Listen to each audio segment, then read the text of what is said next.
Seguimos com liberdade de opinião e agora vamos conversar com o comentarista político Caio Coppola. Oi, Caio, boa tarde para você. Boa tarde, Roberta. Boa tarde, espectador da CNN. Feliz sexta-feira.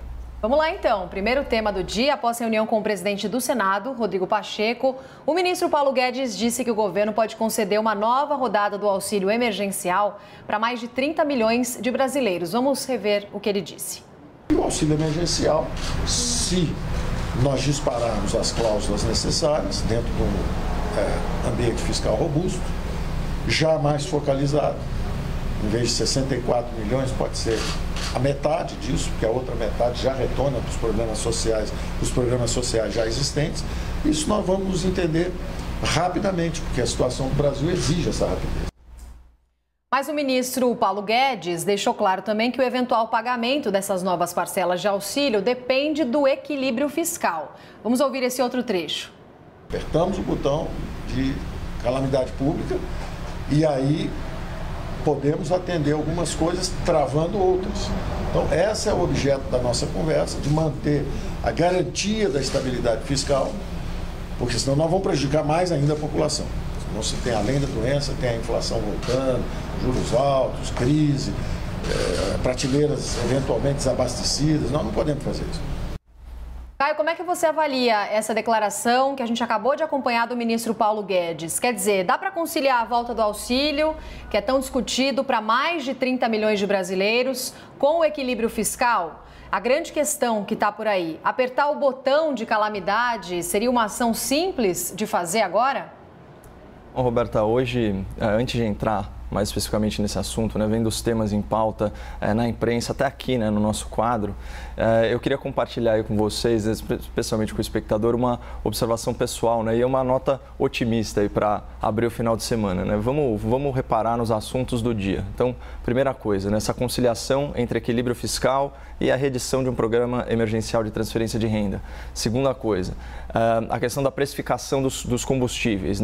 Terceiro ponto também, a simplificação de impostos e o cronograma para a reforma tributária no Congresso e finalmente a desregulamentação da Anvisa, catalisada pela emergência de saúde pública ou pelo lobby, enfim. Sem entrar no mérito de nenhuma dessas questões, é legal a gente reparar como o nível da discussão nacional está mais elevado e como a agenda do dia está mais propositiva. Parece que o clima deu uma desanuviada e que o país pegou um fôlego. Então é nítido em Brasília que a temperatura da fogueira das vaidades está mais baixa e assim arrefeceram as rusgas, as intrigas e as picuinhas aí entre governo e Congresso que até ontem tinham um enorme protagonismo no noticiário. Então é mais uma evidência de quão negativa era a liderança do deputado Rodrigo Maia quando esteve à frente da Câmara Federal, aí sob o calor acolhedor dos holofotes da imprensa. No momento de crise, o que a gente espera das autoridades eleitas é que elas superem questões menores em prol do país. E claro que a política sempre vai ser uma atividade de atrito, mas o resultado dessa divergência tem que ser construtivo, não pode ser destrutivo. A oposição ao governo ela é saudável, a oposição ao governo é necessária numa democracia, mas oposição sistemática, na lógica do quanto pior, melhor, é nociva e até antipatriota. E vejam, é só remover uma variável da equação para as coisas começarem a fluir de forma mais harmônica, inclusive como preceitua o artigo 2º da nossa Constituição. E é um prazer falar sobre o que realmente importa. Hoje, a pauta é o Brasil, com seus problemas, com seus desafios, mas não as autoridades do Brasil com a sua ambição e a sua soberba. Mas vamos lá, sobre as falas do ministro da Economia a respeito do equilíbrio fiscal e da eventual reedição do auxílio emergencial. Então, eu queria destacar alguns pontos. Primeiro, o governo federal ele já encaminhou ano passado para o Congresso Nacional, no projeto de lei orçamentária, um acréscimo bem significativo aí de quase 20% no Bolsa Família 2021. Então, uma injeção de mais de 5 bilhões e 300 milhões de reais no programa. E quais são as consequências práticas disso, as prováveis, isso segundo as declarações recentes do Ministério da Cidadania. Aumento do ticket médio do Bolsa Família para mais de R$200 mensais, que é um patamar inédito, o ingresso de 300 mil novas famílias no programa e a ampliação das faixas de renda que são classificadas como em situação de pobreza e em situação de extrema pobreza. Então, isso amplia a base atendida e também os valores pagos pelo benefício. Então, no pior dos cenários, e o pior dos cenários é improvável, se o governo e o Congresso não encontrarem nenhuma margem fiscal aí para novas ações de transferência de renda, já está garantido esse incremento para as famílias mais vulneráveis. Segundo ponto, e aqui começo citando o próprio presidente da República, né, que acertadamente ainda não está cedendo às tentações populistas da irresponsabilidade fiscal. Ele disse: a nossa capacidade de endividamento está no limite. E pelos dados do Banco Central, 2020 registrou déficit primário recorde. Foram mais de 740 bilhões de reais de prejuízo, né, de rombo, né, mais especificamente. Então, quais são os principais gastos? Primeiro, o auxílio emergencial, que foi aí na ordem de 320 bilhões de reais.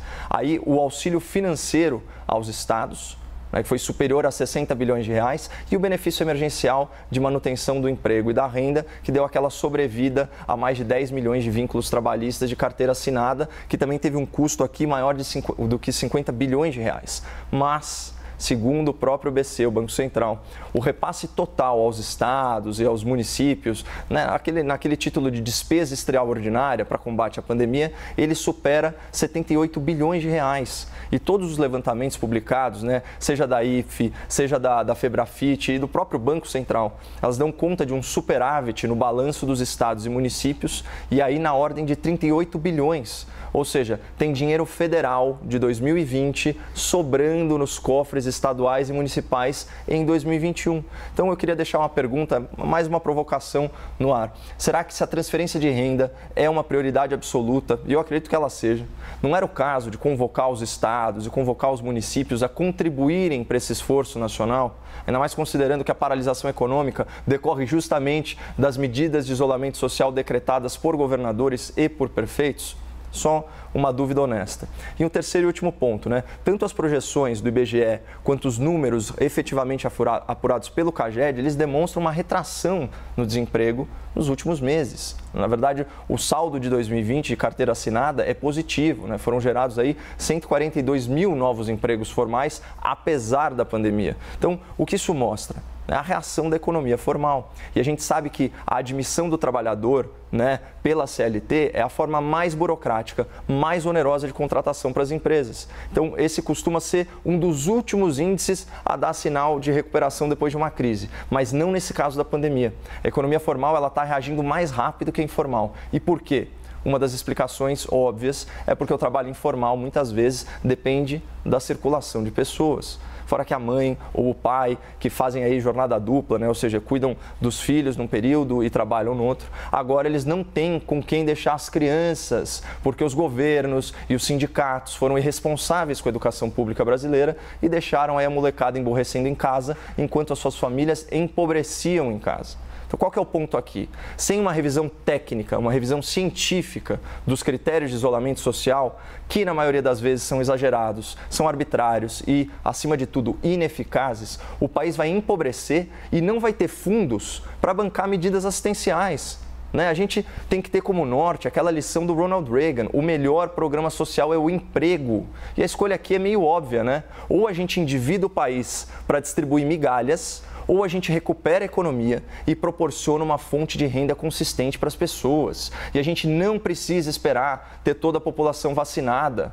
É perfeitamente possível fazer isso de forma segura para o trabalhador, de forma segura para a sua família. É só seguir a ciência, preservar os grupos de risco, seguir as recomendações médicas básicas de higiene e distanciamento e monitorar a rede hospitalar. Essas medidas radicais de isolamento social horizontal, como nós experimentamos aqui em São Paulo, né, com todos os trabalhadores, estudantes saudáveis trancados em casa, não funcionaram e não estão funcionando para a realidade brasileira. E eu sei, Roberto, peço até desculpa, eu sei que eu já me estendi, mas só para tangibilizar um pouco o argumento, né, com um exemplo triste da vida real. Chegou até mim, né, uma série de vídeos de profissionais do mercado de eventos, que é uma categoria super diversa, tem mais de 6 milhões de profissionais aí espalhados pelo Brasil.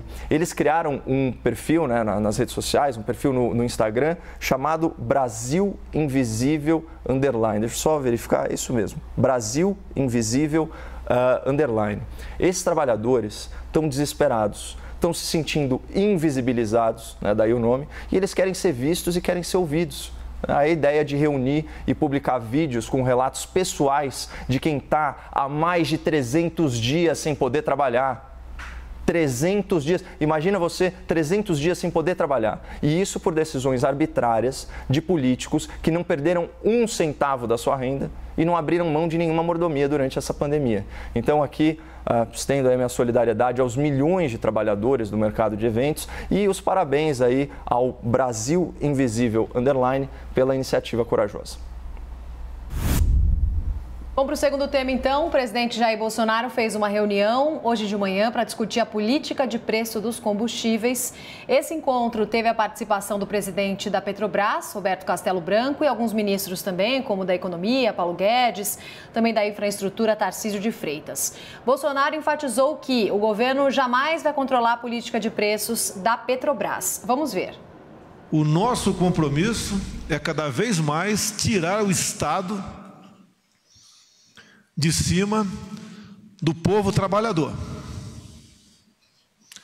Temos esse compromisso, bem como respeitar contratos e jamais intervir, seja qual forma for, contra outras instituições, como no caso aqui a nossa Petrobras.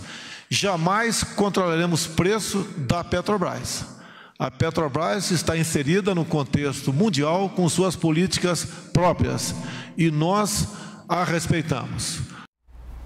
Caio, qual que é a sua avaliação sobre esse pronunciamento do presidente em relação à Petrobras? A fala de Bolsonaro teria um indicativo de agenda de privatizações? Primeiro é importante pontuar que a mera existência dessa reunião, né, Roberta, já foi suficiente para dar uma pequena desestabilizada no mercado. Por isso, eu imagino que o presidente tinha sido tão enfático na questão de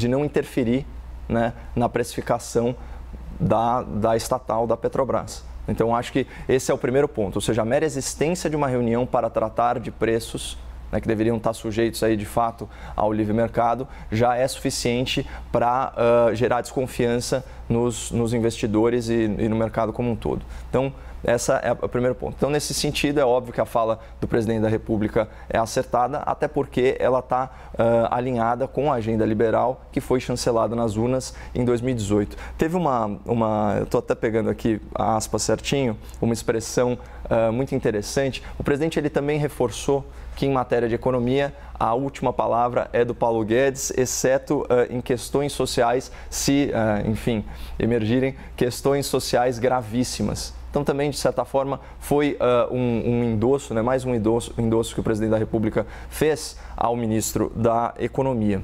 E aí tem várias propostas, né, para tentar debelar essa questão do preço. A que competiria ao governo federal seria a redução ou a diminuição do PIS/COFINS, mas isso é dificílimo. Eu vi um cálculo aí, um cálculo governista, né, que estima que para cada centavo do PIS/COFINS, né, você tem uma perda de 800 milhões de reais de arrecadação. Então, se a gente quisesse zerar os 35 centavos por litro de diesel, né, a projeção disso é que isso chegaria quase na casa dos 30 bilhões de reais. Então, é muito inverossímil. O que realmente dá para fazer é dar um pouco mais de previsibilidade para essa questão. Mas aqui eu não posso me furtar a fazer esse comentário. Eu não acho que esse seja o momento. E, claro, respeitando todas as adversidades que cada categoria profissional enfrenta, não é o momento. Não é certo? Não é um momento social de provocar mais caos, com greves, com protestos. Eu acho que a gente tem que ter um pouquinho mais de empatia pelo coletivo nessa situação e evitar esse tipo de situação. Eu fico feliz que a greve ela tenha se esvaziado, talvez por influência do presidente da República ou outras lideranças, enfim. Eu acho que é positivo para o Brasil que isso não tenha acontecido nesse momento. Não agrega em absolutamente nada. Na escala de prioridades do governo, o Congresso quer acelerar a reforma tributária. O cronograma das votações foi tratado entre líderes de partidos da base do governo e o ministro da Economia, Paulo Guedes, mas ainda há incertezas dentro do Poder Executivo em relação ao formato da simplificação dos tributos. Apesar desse impasse, Rodrigo Pacheco estabeleceu uma previsão para que o texto vá ao plenário. Vamos ver o que ele disse. A comissão mista concluirá o seu trabalho até o final de fevereiro, com a apresentação do parecer por parte do deputado Aguinaldo Ribeiro, ouvindo, obviamente, os demais membros que poderão sugerir acréscimos ao parecer, supressões, críticas ao parecer. Na sequência, a reforma tributária se iniciará por uma das casas legislativas, e é um amadurecimento que nós vamos fazer no decorrer de fevereiro, juntamente com o presidente Arthur Lira, e temos uma previsão de que de 6 a 8 meses nós possamos ter concluído a reforma tributária no Congresso Nacional, tanto no âmbito do Senado quanto no âmbito da Câmara dos Deputados. A ideia dos novos presidentes do Legislativo é que uma comissão mista produza um relatório de consenso das duas propostas que tramitavam separadamente na Câmara e no Senado. A reforma tributária, em linhas gerais, propõe simplificar a cobrança de tributos com a unificação dos impostos. Caio, passo para você a questão. É possível que a votação da reforma tributária seja finalizada mesmo até outubro? Como é que os novos presidentes vão articular apoios para que essa matéria, considerada espinhosa, consiga de fato andar no Congresso?